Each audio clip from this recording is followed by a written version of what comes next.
Good evening, everybody. It's Dr. A back in the garden, and oh, I have such fabulous things to show you this evening.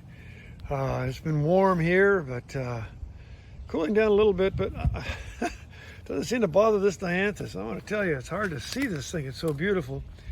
This is Dianthus called Rockin Pink, part of the Rockin Series, and boy, it's been flowering for some time, and it sure is spectacular.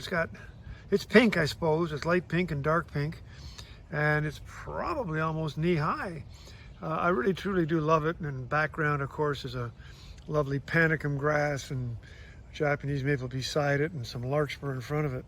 But this is a great Dianthus. It's obviously shown how good it can be just by looking at it. Dianthus Rockin Pink. And there's Rockin Red and there's Rockin everything else out there.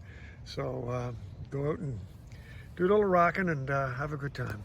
Dr. A back in the garden, sharing things I love with you. Hey, let's have a good time. Talk to you soon. Come see me in beautiful Athens, Georgia.